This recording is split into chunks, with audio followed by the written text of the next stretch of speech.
Hello everyone. तो यहाँ पे हम कोर्स एपीआईज क्रिएट कर रहे हैं और हमारे पास MongoDB schema and GraphQL schema ready है। अब बारी आती है हमारी रिजॉल्वर्स फंक्शंस की, ओके, जो कि काफ़ी इंपॉर्टेंट चीज़ होने वाली है और हमें कुछ नई कंसेप्ट्स यहाँ पे सीखने मिलने वाली है। तो सबसे पहले हमें एक फाइल क्रिएट करनी है जिसका नाम होगा कोर्स रिजॉल्वर्स .ts। All right. तो इस फंक्शन में जैसे हमने प्रीवियस एपीआईज में भी एक कांस्टेंट क्रिएट किया था, तो हमें यहाँ पे एक कांस्टेंट क्रिएट करना है और इस वेरिएबल को एक नाम दे देना है।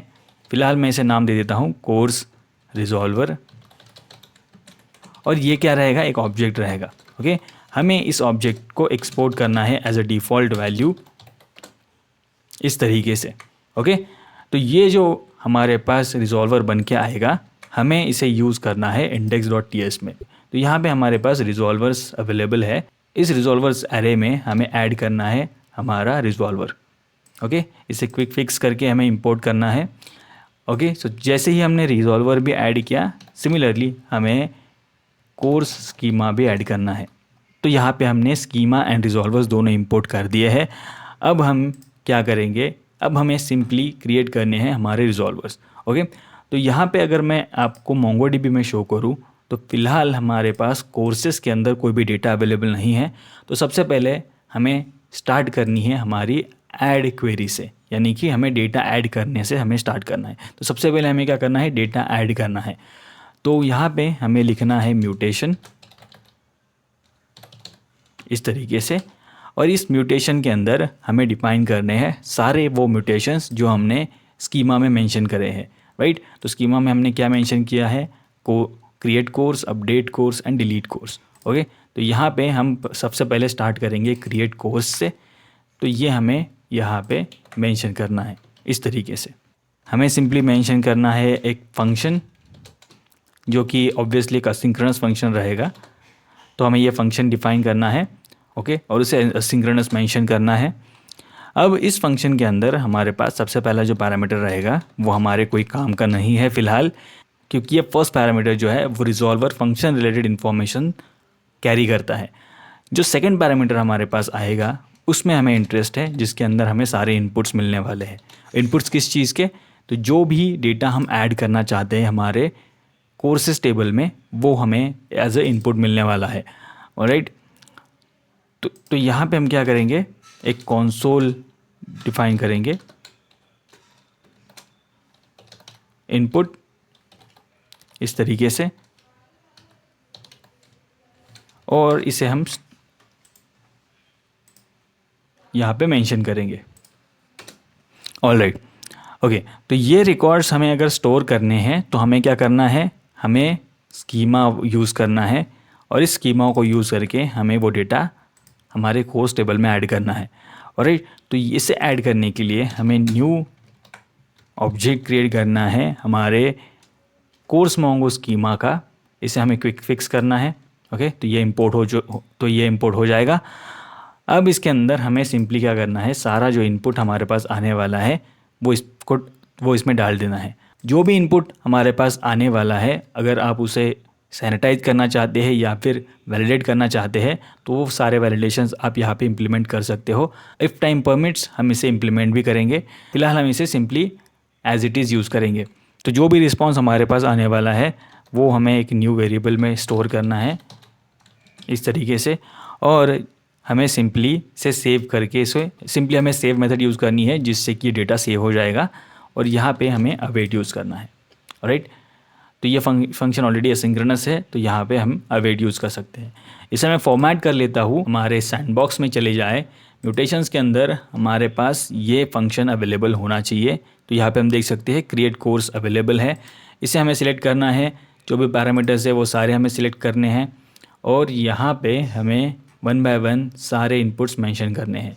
राइट, तो इनपुट्स के अंदर अगर हम देखें तो हमारे पास मल्टीपल चीज़ें हैं, वो हमें यहाँ पे मेंशन करनी है। तो ये हमें सिंपली सिलेक्ट करने हैं इस तरीके से। ऑलराइट, तो कैटेगरी क्या रहेगी, हमारी जो कैटेगरी रहेगी वो एक स्ट्रिंग वैल्यू रहेगी। यहाँ पे हम देख सकते हैं, अगर आपको कोई कन्फ्यूजन है तो यहाँ पे आपको सिंपली चीज़ें चेक करनी है। ऑलराइट, तो कैटेगरी हमारे पास रहेगी हमेशा एज ए स्ट्रिंग वैल्यू। तो हम इसे कुछ भी दे सकते हैं, लेट्स से सॉफ्टवेयर। ऑलराइट, इसके अलावा जो टाइटल रहेगा, सो लेट्स से अगर हम क्रिएट कर रहे हैं एक कोर्स पाइथन के लिए, so let's say Python basics, ये हमने कोर्स टाइटल दे दिया है।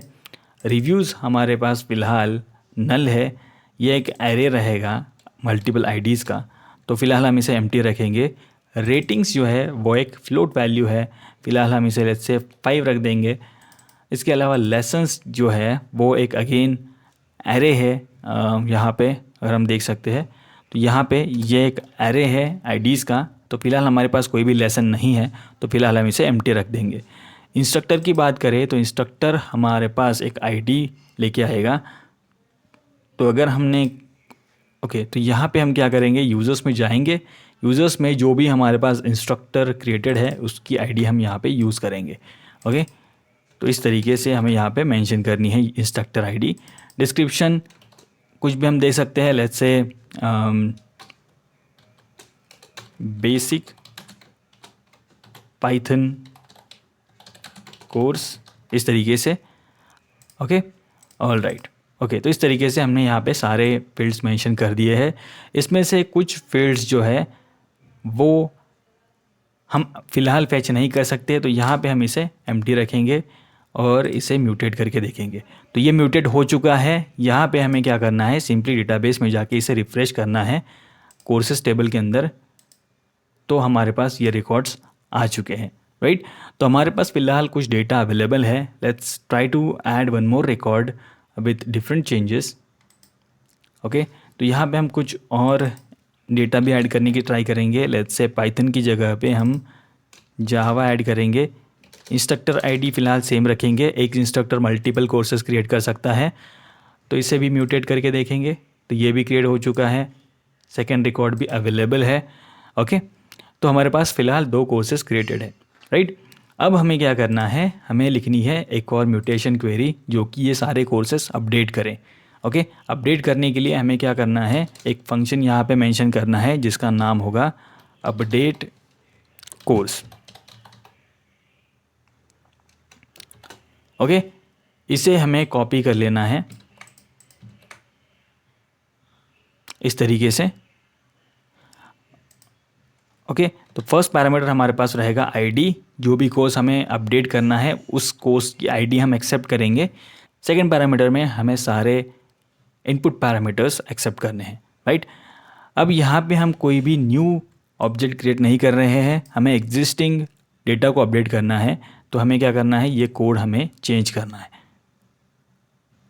राइट, तो इस कोड को मैं यहाँ पे रिमूव कर देता हूँ।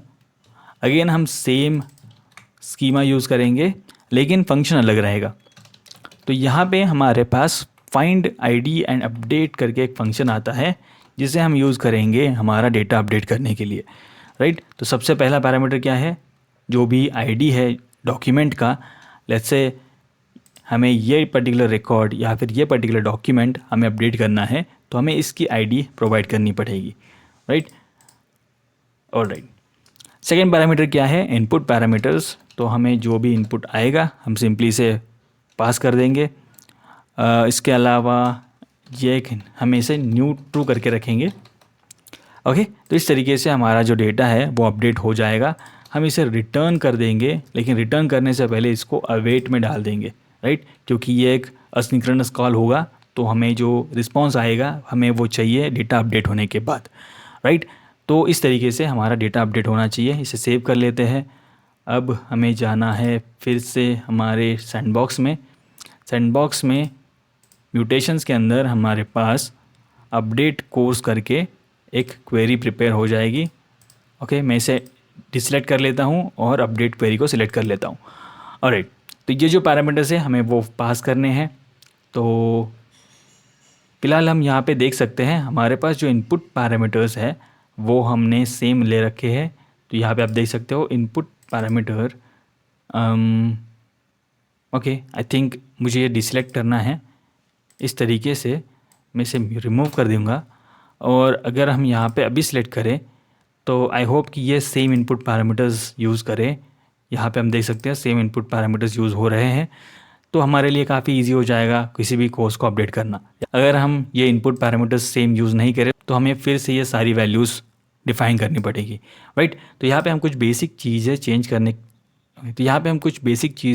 चेंज कर लेते हैं। लेट्स से हम कोर्स का जो टाइटल है उसे हम जावा बेसिक्स विथ एग्जाम्पल रखेंगे। तो यहाँ पे हमने सिंपली कोर्स का टाइटल जो है वो हमने चेंज कर लिया है। Okay, and now let's try to update this. लेकिन एक और चीज़ हमें यहाँ पे जाननी ज़रूरी है, हमारा फर्स्ट पैरामीटर जो कि होगा हमारा कोर्स आईडी। तो जिस भी कोर्स को हमें अपडेट करना है उसकी आईडी हमें यहाँ पे मेंशन करनी है। तो यहाँ पे हमें कॉपी करनी है हमारी कोर्स आईडी और हमें यहाँ पे उसे मेंशन कर देना है, राइट, इस तरीके से। ओके, तो होपफुली ये क्वेरी वर्क हो जाएगी। यहाँ पे हमें कुछ एरर्स आ रहे हैं, हमें जो रिटर्न फील्ड्स है उसे एक्सेप्ट करना है। ओके, कोई भी फील्ड्स हम यहाँ पे मेंशन कर सकते हैं। तो इसको चला के देख लेते हैं। तो हमारे पास जो भी डेटा हमने एज रिटर्न्स मेंशन किया था वो रिटर्न होके आ चुका है। अब हम डेटाबेस में जाके इसे रिफ़्रेश करेंगे और देखेंगे कि हमारा टाइटल जो है वो चेंज हो चुका है या नहीं। तो इसे रिफ़्रेश कर लेते हैं। तो यहाँ पे आप देख सकते हो हमारा जो डेटा है वो चेंज हो चुका है, यानी कि हमारा अपडेट फंक्शन या फिर हमारी अपडेट एपीआई भी वर्क हो रही है, राइट। कूल। अब हमारी जो लास्ट म्यूटेशन क्वेरी है जो कि रहेगी डिलीट कोर्स, तो वो हमें ऐड करनी है। तो हमें यहाँ पे लिखना है डिलीट कोर्स। ओके, हम अगेन ये सेम चीज़ कॉपी करेंगे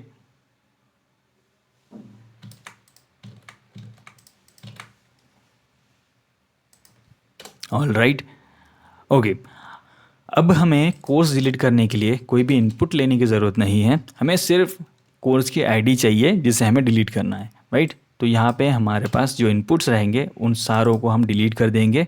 डिलीट करने के लिए हमारे पास एक अलग फंक्शन रहेगा जिसका नाम होगा फाइंड आईडी एंड डिलीट। तो इसमें हमें आईडी पास कर देना है। इस तरीके से हमारा जो भी डेटा और रिकॉर्ड इस पर्टिकुलर आईडी से मैच होगा वो डिलीट हो जाएगा, right. Now let's try to run this.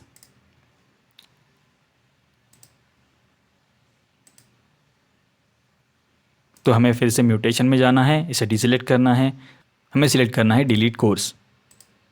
इसके अंदर फ़िलहाल हमारे पास एक ही पैरामीटर है, रिटर्न कुछ भी नहीं कर रहा है, एक सिंपली स्ट्रिंग वैल्यू रिटर्न करेगा। अगर डिलीट सक्सेसफुल है तो वो सक्सेसफुल रिटर्न करेगा। तो ये हमें प्रोविज़न करना है हमारे कोड में ही।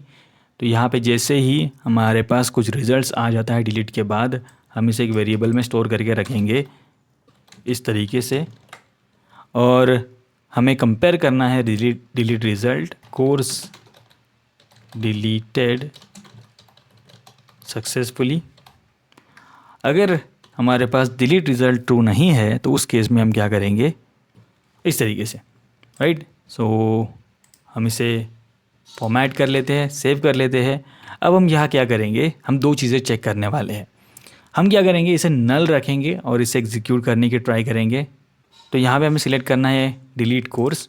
डिलीट कोर्स के अंदर यहाँ पे हमें आईडी पूछ रहा है, तो ये डिलीट कोर्स करने के लिए हमें पास करना है वेरिएबल डिलीट कोर्स आईडी। फ़िलहाल हम इसे ऐसे ही एग्जीक्यूट करके देख लेते हैं। तो यहाँ पे हमारे पास एरर आ चुका है, ID must not be null, all right. तो इसमें कुछ हम पैरामीटर्स पास कर देते हैं, ये एक फेक आईडी है। अब इसे ट्राई कर लेते हैं।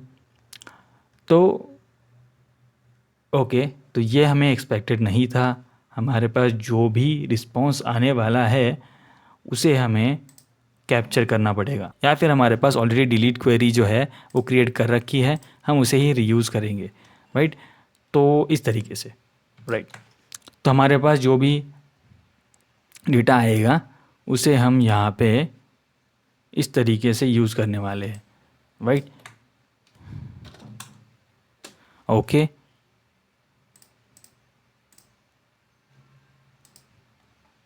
तो इसे हम कॉपी कर लेते हैं और इसे हमें यहाँ पे रीयूज़ करना है इस तरीके से। हमारे पास वेरिएबल नेम अलग है, तो इसे हम पहले रिप्लेस कर लेंगे और इसका जो टाइप है उसे हम एनी डिक्लेयर कर देते हैं, राइट। फॉर्मेटिंग कर देंगे और लेसन की जगह पे हम मेंशन करेंगे course. Okay, I hope this I hope इससे हमारा सारा इशू सॉल्व हो जाएंगे। तो यहाँ पे हम एग्जैक्ट आईडी पास करके ट्राई कर लेते हैं। Okay, fail to delete data. तो ये एग्जैक्टली अपोजिट काम कर रहा है, हम उसे कंसोल कर लेते हैं। ओके, तो जो वैल्यूज़ आ रहे हैं रिटर्न में वो एक नल वैल्यू रिटर्न आ रही है, right. Okay cool. I think हम यहाँ पे कुछ अलग फंक्शन यूज़ कर रहे हैं। ओके, हमें यहाँ पे यूज़ करना है डिलीट वन इस तरीके से। ऑलराइट, ओके, होपफुली अभी ये चीज़ें काम करनी स्टार्ट कर देंगी। तो हम फिर से सेम रिकॉर्ड डिलीट करने का ट्राई करेंगे। फेल रिकॉर्ड आ चुका है, तो ये रिकॉर्ड डिलीट हो चुका है। हम इसको डिलीट करने का ट्राई करेंगे। इसमें हम पास कर देंगे सिंपली जो न्यू स्ट्रिंग की वैल्यू हमने कॉपी कर रखी है। और यहाँ पे हम देख सकते हैं हमारे पास जो रिस्पांस आ चुका है वो है कोर्स डिलीटेड सक्सेसफुली। और अगर हम डेटाबेस में भी वेरीफाई करें तो ये रिकॉर्ड्स डिलीट हो चुके हैं, राइट। तो इस तरीके से हमारी तीनों म्यूटेशन क्वेरी जो है वो रेडी हो चुकी है। फिलहाल के लिए इस वीडियो में इतना ही। Thank you very much for watching. See you in the next video. Bye.